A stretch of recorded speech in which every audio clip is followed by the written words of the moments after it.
नमस्कार। आप देख रहे हैं खबरों की दीवार सीजीवाल। मैं रुद्र अवस्थी, आपका स्वागत है हमारे इस खास शो में, जिसमें छत्तीसगढ़ की सियासत पर बातचीत के लिए हमारे साथ हैं छत्तीसगढ़ विधानसभा में नेता प्रतिपक्ष धर्मलाल कौशिक जी। बातचीत का मौजू यह है कि कैलेंडर में 2023 दर्ज होने में अभी कुछ महीने का वक्त है, लेकिन अगले विधानसभा चुनाव की सुगबुगाहट, उसकी आहट सुनाई देने लगी है। इस सिलसिले में हम बातचीत करेंगे और जानना चाहेंगे कि छत्तीसगढ़ में बीजेपी की चुनाव को लेकर तैयारी क्या है और किस तरह के मुद्दे सामने रहेंगे। कौशिक जी, आपका हमारे इस शो में स्वागत है। नमस्कार। हम सबसे पहला सवाल यही है कि 2023 के चुनाव की तैयारी को बीजेपी किस तरह से देख रही है? लगभग 3.5 साल का समय कांग्रेस की सरकार के निकल चुकी है और इस 3.5 साल के समय में देखेंगे तो मुझे ऐसा लगता है कि प्रदेश 10 साल पीछे कांग्रेस की सरकार में चली गई।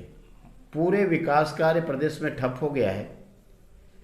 जो वादा किए थे, घोषणा पत्र जारी किए थे, आज वादा निभाने की स्थिति में कांग्रेस की सरकार है नहीं और लगातार जनता के साथ में वादा खिलाफी कर रही है।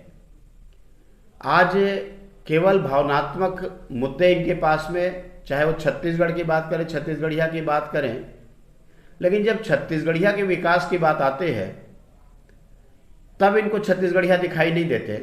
मैं कुछ उदाहरण भी आपको देना चाहता हूं कि पूरे प्रदेश में रेती को लेकर के कोहराम मचा हुआ है, लेकिन कोई छत्तीसगढ़िया 2 लोगों का नाम बता दो कि जो छत्तीसगढ़िया लोग उसमें पैसे कमा रहे हो।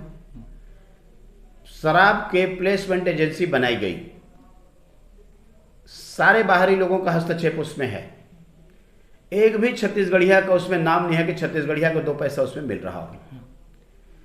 और इसी प्रकार से जितने भी इनके यदि योजनाओं को हम देखेंगे तो केवल ये केंद्र के नरेंद्र मोदी जी के भरोसे में इनकी सरकार चल रही है। 3.5 साल में 51,000 करोड़ रुपए से ऊपर कर्जा सरकार ले चुकी है। आज जो बच्चा जन्म लेगा वो 40,000 रुपए में जन्म लेगा, उनके ऊपर कर्जा होगी और पूरे पंचायत में कार्य ठप हो गए हैं। 1 पैसे की राशि अभी तक सरकार के छत्तीसगढ़ के द्वारा दी नहीं गई है।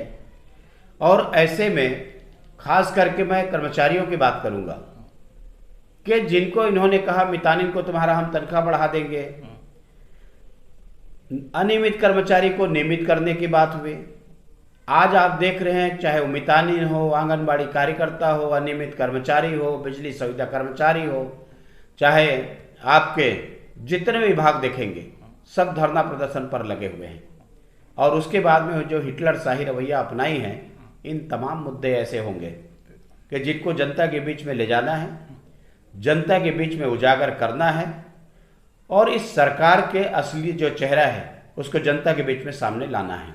कौशिक जी, अभी जो हाल ही में दिल्ली में एक जो मीटिंग हुई जिसकी बड़ी चर्चा रही, तो क्या जो बीजेपी का केंद्रीय नेतृत्व है वो छत्तीसगढ़ भारतीय जनता पार्टी के कामकाज से संतुष्ट है या किसी और बड़े बदलाव के संकेत मिल रहे हैं? देखिए, दिल्ली में जो बैठक हुई है, जो चुनावी राज्य हैं उसमें मध्य प्रदेश है, राजस्थान है, हिमाचल प्रदेश है, छत्तीसगढ़ है और भी प्रदेश है, सारे प्रमुख लोगों को बुलाए गए थे और बुला करके एक समीक्षा कि आने वाले 2023 की आप लोगों की तरफ से तैयारी क्या है, क्या कार्यक्रम आप लोग हाथ में ले रहे हैं, क्या क्या अभी तक किए हैं और आने वाले समय में क्या योजना बनाने वाले हैं।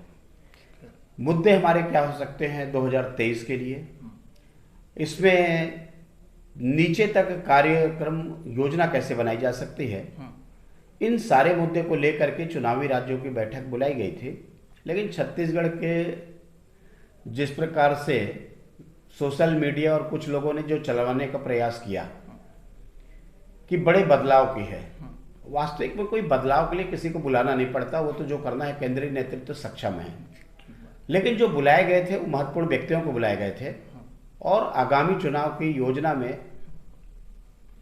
छत्तीसगढ़ भाजपा क्या कर रही है, इन सारी बातों को लेकर समय समय पर समीक्षा होते रहती है और उसी समीक्षा के कड़ी में ये बैठक आयोजित की गई थी। एक जैसे चुनाव के बाद जब भी आती कौशिक जी, तो एक चीज होता है कि क्या कोई चेहरा पेश करेंगे अपन मुख्यमंत्री का या नहीं करेंगे। तो डॉक्टर रमन सिंह जी लगातार 3 बार के मुख्यमंत्री रहे हैं, तो फिर उनका चेहरा सामने करने में इस बार दिक्कत क्या आ रही है? क्या कुछ इस बार इसमें आपकी टिप्पणी क्या है? देखिए, अभी जितने चुनाव हुए हैं 5 प्रदेश का, 5 प्रदेश के चुनाव में कांग्रेस ने कहीं भी चेहरा नहीं उतार पाई, बल्कि अंत तक लड़ते रहे। उसका खामियाजा भी भुगती है। छत्तीसगढ़ में जब कांग्रेस चुनाव लड़ी तो भी चेहरा उनके सामने नहीं थी, लेकिन डॉक्टर रमन सिंह का चेहरा हमारे पास थे और लगातार हमारे मुख्यमंत्री रहे। अब चेहरा क्या होगा ये सेकेंडरी है। फर्स्ट ये है कि कांग्रेस को छत्तीसगढ़ को यदि बचाना है तो कांग्रेस को यहाँ से मुक्त करना पड़ेगा, और कांग्रेस को मुक्त करने के लिए सबको मिलजुल करके काम करने की आवश्यकता है, एकजुटता की आवश्यकता है। एकजुटता के साथ काम करेंगे, चुनाव होगी, बहुमत आ जाएगा, कोई भी मुख्यमंत्री बन जाएंगे। मुख्यमंत्री कौन बनेगा ये महत्वपूर्ण नहीं है। महत्वपूर्ण ये है कि छत्तीसगढ़ को बचाना है तो छत्तीसगढ़ से कांग्रेस मुक्त आपको बनाना पड़ेगा, और इसके लिए लड़ाई लड़ने की आवश्यकता है, और वो लड़ाई हम लोग लड़ रहे हैं। जैसे अभी कांग्रेस ने ओबीसी चेहरे को सामने किया था, या अभी जो मुख्यमंत्री हैं, तो क्या बीजेपी में भी ऐसा किया जा सकता है या किया जाना चाहिए? देखिए, कांग्रेस भी कोई ओबीसी चेहरा को सामने नहीं किए थे। एक तरफ टीएस बाबा प्रबलतम दावेदार, जो अभी तक के आप थम नहीं रहा है इनकी लड़ाई। दूसरे तरफ ताम्रध्वज साहू जी रहे, भूपेश बघेल रहे, और ऐसे तमाम नेता रहे और भी रहे हैं। तो बात यह नहीं है कि चेहरा कौन होगा, किस वर्ग का होगा। बात यह है कि छत्तीसगढ़ के दृष्टिकोण से जब बहुमत आती है तो विधायक दल की बैठक होती है, और विधायक दल की बैठक में नेता चुने जाते हैं। तो आज वो मामला नहीं है। आज तो केवल मैंने जो कहा कि छत्तीसगढ़ को बचाने के लिए सबको सामूहिक रूप से लड़ाई लड़ने की आवश्यकता है, और इस छत्तीसगढ़ को जो विकास की दिशा में भाजपा जो ले जा रही थी, निश्चित रूप से आज पूरा हाल बेहाल है। चाहे कानून व्यवस्था की स्थिति देख लें, लगातार अपराध में वृद्धि हो रही है। खास करके जो माफियाओं का संरक्षण जिस प्रकार से सरकार के हैं, और उस संरक्षण में माफिया राज जो कायम हुआ है, जनता कराहने लगी है, जनता उससे मुक्ति चाहती है। ऐसे समय में प्रश्न यही है कि कितना जल्दी इससे मुक्त हो सकते हैं कि छत्तीसगढ़ के लोगों का भला हो। ये मुख्यमंत्री के चेहरे के सवाल पर एक बहुत सीधा सा मैं सवाल करना चाहता हूँ, जिसका जवाब भी मुझे मालूम है कि आप ये कहेंगे कि जो पार्टी कहेगी वो मेरा फैसला होगा, या हम उस तरफ आगे बढ़ेंगे। लेकिन ये सवाल तो बनता है कि जो छत्तीसगढ़ में बनने से पहले अविभाजित मध्य प्रदेश में एमएलए हो, जो छत्तीसगढ़ विधानसभा के स्पीकर हो, जो प्रदेश भारतीय जनता पार्टी के अध्यक्ष हों, और अब नेता प्रतिपक्ष की भूमिका निभा रहे धर्मलाल कौशिक जी भी क्या मानते हैं कि उन्हें मुख्यमंत्री की जिम्मेदारी दी जानी चाहिए छत्तीसगढ़ में, या दी जा सकती? देखिए, Bharatiya Janata party cadre based party है। किसका किस्मत कब खुल जाए मुझे लगता है किसी को मालूम नहीं है, और इसलिए हम सबका प्रयास मुख्यमंत्री के पद के लिए नहीं, बल्कि मुख्यमंत्री लाने के लिए प्रयास होना चाहिए। उसमें मैं भी एक शामिल हूँ, बाकी लोग भी है, कि छत्तीसगढ़ में भाजपा की सरकार बने। और मुख्यमंत्री कौन होंगे ये समय की तकाजा है, समय आने पर बताया जाएगा, पार्टी तय करेगी। इसलिए कोई ये बोलेगा कि मैं मुख्यमंत्री बनूंगा, वो तो कभी मुख्यमंत्री भाजपा में बन ही नहीं सकते। ये आप लिख करके रख लीजिए। पार्टी का जिसके ऊपर विश्वास होगा, पार्टी नेतृत्व तो हमारे सक्षम है, और भारतीय जनता पार्टी के पास तो ऐसे राष्ट्रीय नेतृत्व है जो करिश्माई हैं। अभी 5 राज्यों के चुनाव में आपने देखा है, लोकसभा में 24 में चुनाव होना है, लेकिन अभी से लोगों ने तय कर लिया है कि मोदी जी को हम तीसरी बार प्रधानमंत्री बनाएंगे। ऐसे नेतृत्व के रहते हुए मुझे नहीं लगता कि पार्टी को चिंता करनी चाहिए कि उसका नेतृत्व कौन करेगा। कौशिक जी, ये बीजेपी तो हमेशा ऐसा मानते हैं लोग कि एक चुनाव मोड में रहती है, लेकिन छत्तीसगढ़ में एक सुस्ती सी क्यों दिखाई देती? क्या जो 2018 के चुनाव में 15 सीटों पर सिमट जाने का जो एक शौक था, उस सदमे से अभी तक बाहर नहीं आ पाई है, या क्या आपको लगता है ये जो लोगों का आकलन गलत है, या आपका क्या मानना है? देखिए, कहीं सुस्ती नहीं है, पार्टी पूरे मजबूती के साथ खड़ी हुई है, पार्टी कार्यक्रम भी तय कर रहे हैं, और संगठनात्मक और आंदोलनात्मक दोनों प्रकार के कार्यक्रम तय कर रहे हैं। हम दोनों बातों को लेकर के, जहां एक तरफ हमारा संगठन निचले स्तर पर उसकी सक्रियता, गतिशीलता और आगे बढ़नी चाहिए, और उसी प्रकार से जनता के बीच में आंदोलन को लेकर के कि जिस प्रकार से भ्रष्टाचार चरम सीमा पर छत्तीसगढ़ में है, लगातार अनाचार की घटनाएं हो रही है, लगातार यहाँ पर दिन दहाड़े बिलासपुर में गोली चल जाती है, डकैती हो जाती है, रायपुर में चाकूबाजी की घटना लगातार हो रही है, आम आदमी सुरक्षित नहीं है, शराब पानी की तरह शराब को बहाया जा रहा है, पानी पीने को नहीं मिलेगा, पानी की किल्लत आ जाएगी, लेकिन छत्तीसगढ़ में शराब की किल्लत नहीं आएगी। ये हाल छत्तीसगढ़ में मुख्यमंत्री जी और सरकार ने बना करके रखी है। वास्तविक में चुनौती ये है, और इन चुनौतियों के लिए भारतीय जनता पार्टी तैयार है। अच्छा कौशिक जी, 2018 का जो चुनाव था उसमें सभी टिप्पणीकार मानते हैं कि आखिरी दौर में कांग्रेस ने जिस तरह से 2,500 रुपये में धान खरीदी और कर्ज माफी का जो वादा किया उसका असर हुआ, तो आपको क्या लगता है कि अभी इसके काट के बतौर में बीजेपी के पास कौन सा मुद्दा है? देखिए, कांग्रेस ने 2 साल के बोनस की बात की, 3.5 साल निकलने के बाद भी उनका बोनस का अभी तक नहीं आया। उसके बाद में जो 2500 रुपए की बात की, तो 2500 में 1900 रुपए तो केंद्र सरकार दे रही है। इनका कुल मिलाकर के 500-600 का मामला है, 4 किस्त में दे रहे हैं। उसमें भी जो 4 किस्त में बात आई नहीं थी कि पूरे 2500 रुपए किसानों को मिले, वो भी नहीं मिल पाई, अभी कटौती कर दी गई है। हमारे यहाँ 18 लाख पंजीकृत बेरोजगार हैं जिनको भत्ता देने की बात आई थी। आज तक एक भी बेरोजगार को भत्ता नहीं मिला, बल्कि यहां पर लगातार आत्महत्या कर रहे हैं। बेरोजगारी बढ़ते जा रही है लगातार, शिक्षकों की नियुक्ति हो नहीं रही है। आप ऐसा विज्ञापन जारी करते हैं कि कोर्ट में जाके स्टे हो जाए और लोग उससे वंचित हो जाएं। तो ये लगातार जिस प्रकार से सरकार ने छलने का काम किया है, वास्तविक में सबक सिखाने का समय आ गया है और लोग प्रतीक्षा कर रहे हैं। मैं पूरे विश्वास के साथ कह सकता हूं कि चुनाव आएंगे, सरकार की विदाई तय है। एक सवाल एक और है कि जैसे ये बात कही जा रही है कि छत्तीसगढ़ की जो मौजूदा सरकार है भूपेश बघेल की, वो जैसे राम वन गमन पथ, कौशल्या मंदिर, आपका अभी हाल में उन्होंने रामायण पे प्रतियोगिता या गोबर खरीदी मदे जैसे इशू को उठाकर जो भाजपा के कोर इशू है उसको हथिया लिया है। ये मतलब एक जो कमेंटेटर है, टिप्पणीकार है या राजनीतिक विश्लेषक है, वो इस बात को सोचते हैं। आप क्या लग रहा है कि ये ऐसा हो रहा है? देखो, जिस पार्टी के वकील और नेता सुप्रीम कोर्ट में ये शपथ पत्र दे कि राम सेतु का अस्तित्व नहीं है, राम काल्पनिक है, और उस पार्टी का यदि मुख्यमंत्री राम के बारे में बात करें तो बड़ा हास्यास्पद लगता है कि जोर जोर से जो चिल्लाने वाले लोग, राम मंदिर का भी जो मामला आया था उसमें भी इन्होंने विरोध किया कि उसका कितना चंदा आएगा, कहाँ से आएगा, दिए तो एक पैसा नहीं। वास्तविक में इनका जो चेहरा कि ये समझ लिया है कि जो तुष्टीकरण के राजनीति इन्होंने किया और राम के बिना उद्धार नहीं है, लेकिन नियत हो तब तो आपके दिखावा करने से लोग आपको मानने वाले नहीं हैं। भगवान राम के साथ में हम फोटो अपना लगवाएं कि ना लगवाएं, लोगों को ये मालूम है कि ये लोग राम भक्त हैं, राम को मानने वाले हैं, लेकिन बड़े बड़े फोटो लगवा करके इनको घूमना पड़ रहा है।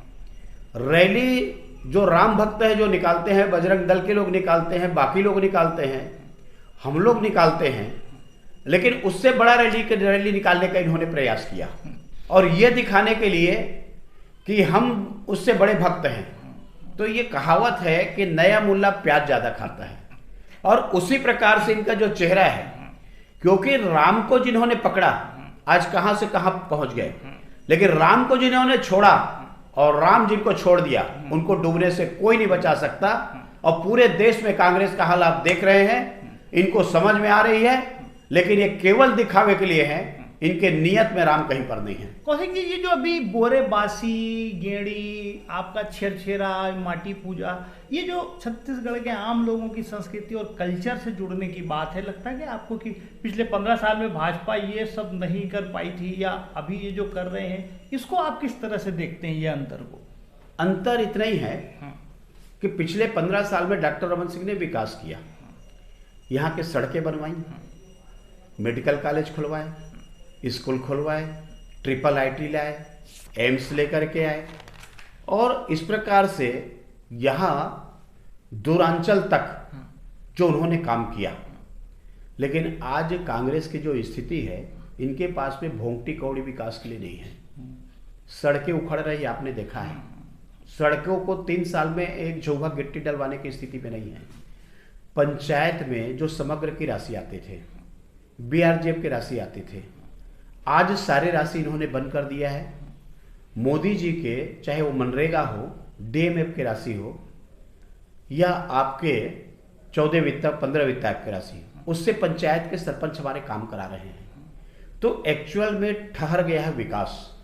इनके पास में विकास के लिए ना पैसा है, केवल कर्जा ले रहे हैं, छत्तीसगढ़ को डुबो रहे हैं। तो इनके पास है क्या बोलने के लिए?